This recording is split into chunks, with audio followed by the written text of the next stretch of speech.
Assalamualaikum warahmatullahi taala wabarakatuh. Selamat datang kepada sidang penuntun yang bersama-sama saya Zulhazmi bin Ilyas, Jurutera Pusaka, pada sesi Kisah 9 Suku Malam. Ya. Saya mengharapkan semua sidang penuntun yang bersama pada malam ni sihat fizikal dan mental.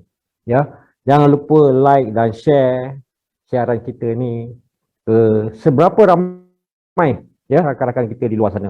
Sebab apa yang kita akan kongsikan pada malam ni dan juga malam-malam sebelumnya adalah merupakan kisah-kisah sebenar, suka dan duka berkenaan dengan perancangan pewarisan dan urus pusaka.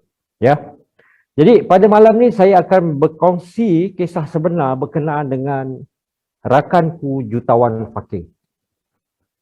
Ini memang kisah benar, ya, tapi demi menjaga privasi pihak-pihak yang berkenaan, maka saya tidak akan dedahkan nama dan juga lokasi kejadian.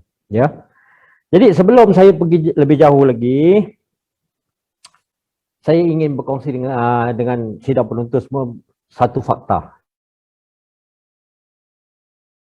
Saya rasa ramai orang tahu fakta ni ya.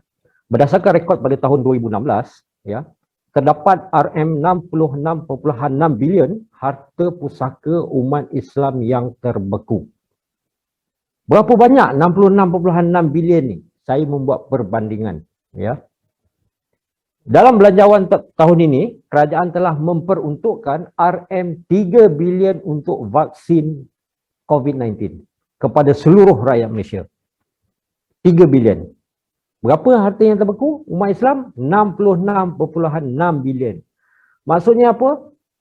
22 kali ganda. Ya. So memang banyak. Adakah sidang penuntut percaya? 66.6 bilion. Terus terang saya cakap memang saya tak percaya. Sebab apa? Banyaknya harta orang Islam ni kan. Orang Melayu Islam ni banyak betul. Kan?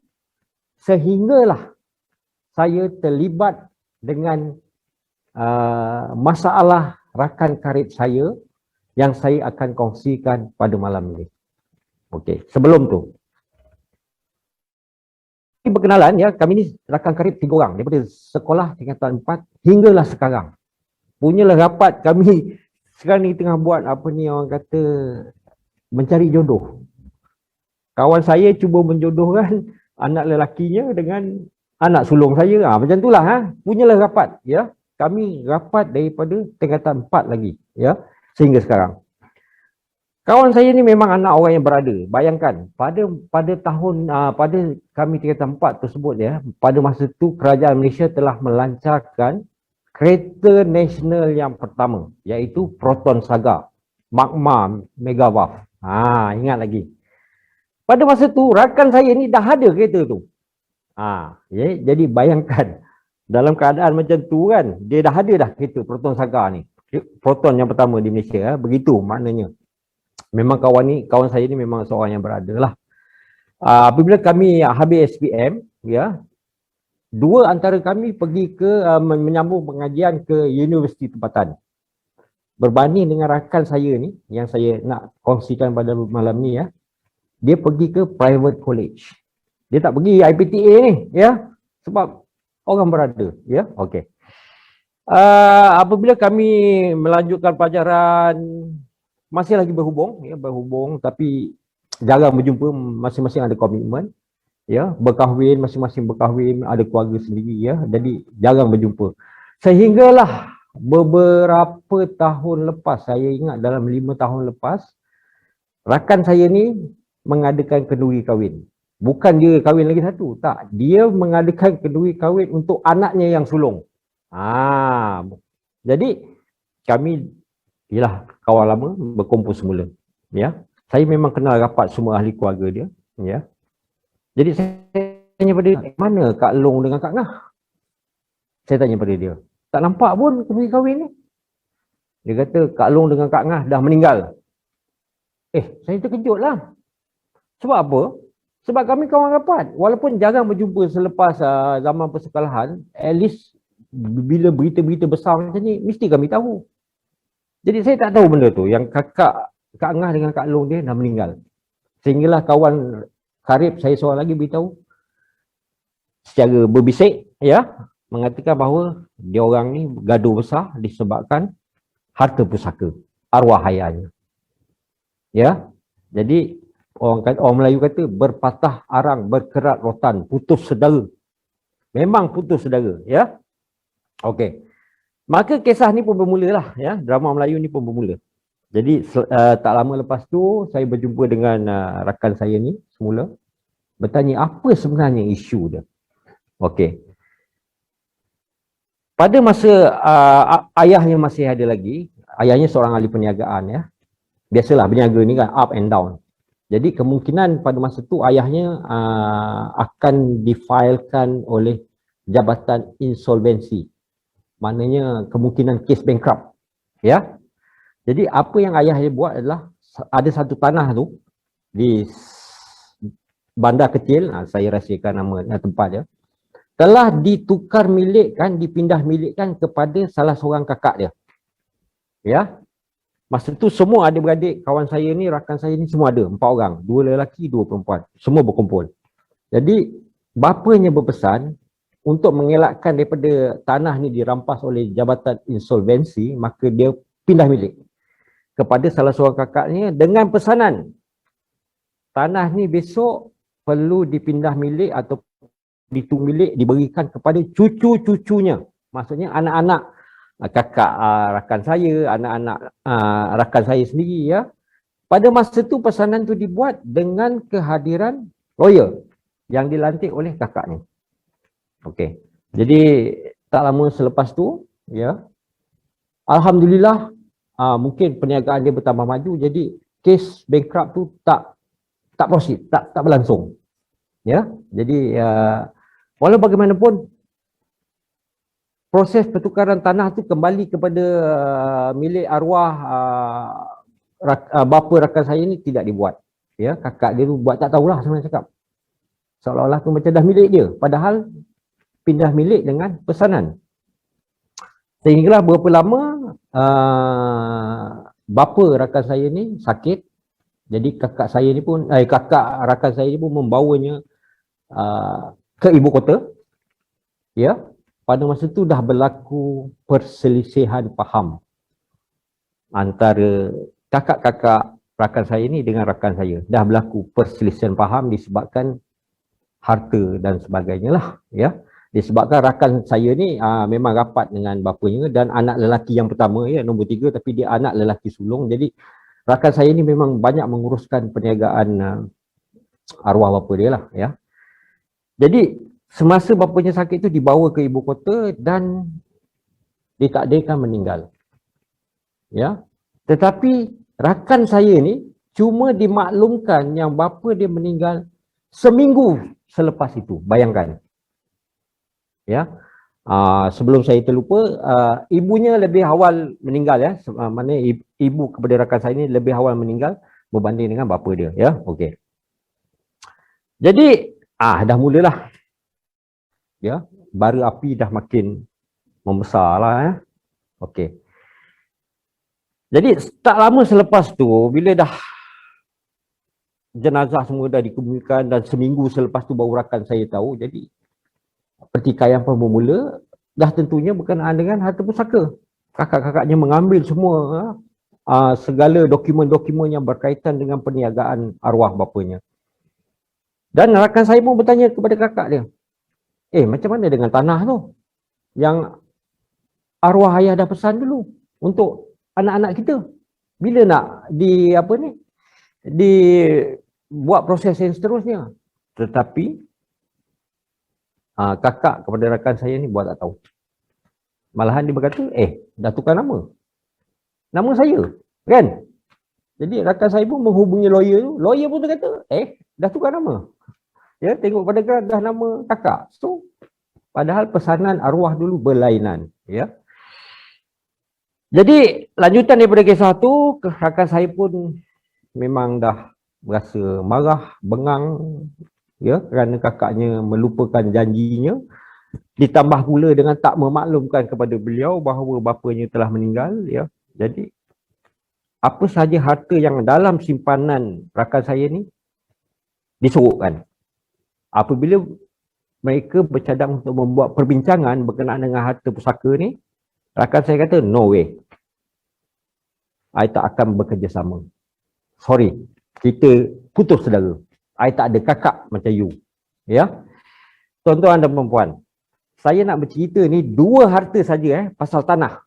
Tanah yang pertama tadi, ya, yang dah pindah milik dengan pesanan, dan juga satu lagi tanah. Ya, dua-dua tu tanah tu berhampiran.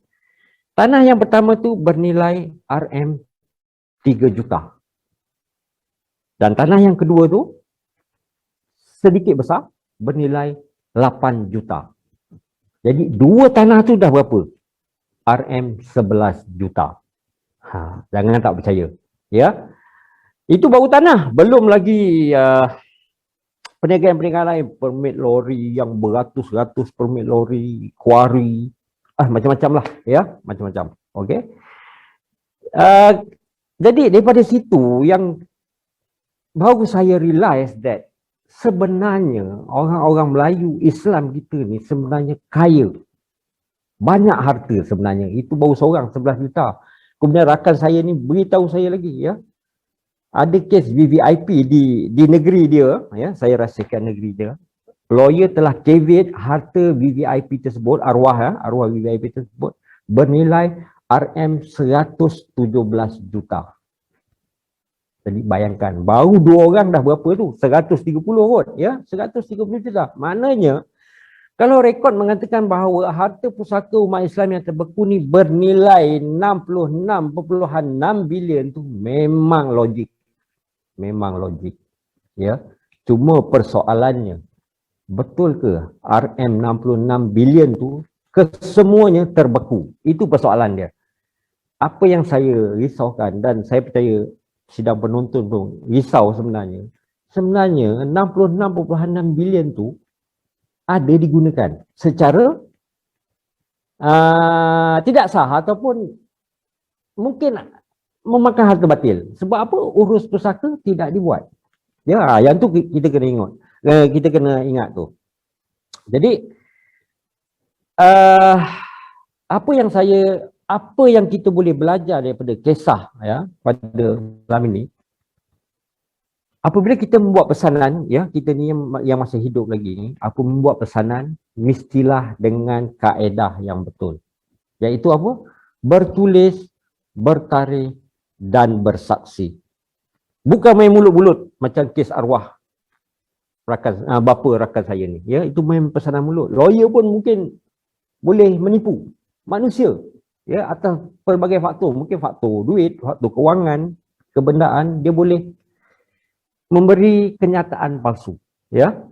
Jadi sekali lagi saya ingatkan, sebarang pesanan, ya, yang kita ni ada harta sikit atau banyak yang kita bercadang untuk meninggalkan kepada ahli keluarga, bakal waris kita, kena buat kaedah yang betul, iaitu bertulis, bertarikh dan bersaksi.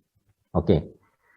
Kemudian saya percaya sahabat karib saya tu sama-sama mengikuti live kita pada malam ni, sebab memang saya minta dia join. Jadi pada malam ni saya sebagai seorang sahabat dan secara terbuka, secara live, saya menyeru kepada sahabat saya tu, uruskanlah pusaka arwah. Bukan kerana nilainya yang berjuta ringgit, bukan. Bukan kerana kakak-kakaknya yang saya kenal, bukan. Tetapi kena fikirkan arwah ayah, saudara. Sebab apa? Saya personally memang kenal ayah saudara. Masih ingat lagi, masa tu kita lepas SPM, sama-sama pergi breakfast dekat rumah, arwah ayah pun ikut, ya. Yalah, kita lepas SPM nakal lagi, ya. You angkat kaki, kedua kaki letak atas kursi yang kosong sebelah I duduk, sebelah saya duduk. Ayah sound, udah turun kaki tu. Jangan nak kurang ajar. Daripada situ saya boleh nampak bahawa arwah sahabat ni, arwah bapa sahabat ni memang seorang ayah yang baik. Dan pastinya dia mengharapkan anak-anaknya pun seorang yang baik. Ya, besar jasa arwah ayah ni. Jadi Saya amat mengharapkan, ya, sebab selagi urus pusaka arwah tidak dilaksanakan, sebenarnya itu adalah hutang arwah kepada waris-warisnya. Tolong, yang tu saya merayu sangat, ya, tolong. Tuan-tuan dan puan-puan sidang penuntut yang dihormati, kisah ni tidak habis di sini, ya. Dia ada lanjutan. Apa jadi kepada kakaknya ni? Yang ni saya akan kongsikan pada minggu hadapan, ya, dengan tajuk Janda Harum Sundal Malam. Memang berat tajuk tu, tapi kita sama-sama kongsikan, ya. Jadi saya menyeru kepada sidang penuntut, itu saja yang dapat saya kongsikan pada malam ni. Saya minta maaf bukannya untuk membuka aib sesiapa, ya. Saya tak menyebut nama-nama sesiapa individu dalam kisah malam ni. Cuma kita sebagai pendengar, penonton, kita sama-sama belajar dan ambil pengajaran. Itu yang paling penting. Ya, dan jangan lupa like and share video ni kepada seberapa ramai orang-orang di luar sana supaya mereka sama-sama dapat belajar. Ya, dan jangan ulangi kesilapan yang sama. Ya, dan jangan lupa besok kita masih lagi bersiaran, tapi bukan dengan saya, dengan Tuan Bahar, ya. Dengan tajuknya Rakan Kongsiku Mati, Bisnesku Lingkup. Ya, betul. Lebih kuranglah macam tu. Rakan Kongsiku Mati, Bisnesku Lingkup. Ya, satu tajuk yang menarik. Jadi sekian dahulu untuk kali ini. Saya memohon maaf, banyak kemaafan kalau ada menyinggung dan menyentuh sesiapalah, ya. Sebab niat saya cuma satu, untuk kita sama-sama belajar, ya, untuk memperbaiki diri kita, untuk kebaikan kita dan juga ahli-ahli waris kita, ya. Jadi saya sudahi dengan wabillahi taufik wal hidayah. Wassalamualaikum warahmatullahi wabarakatuh.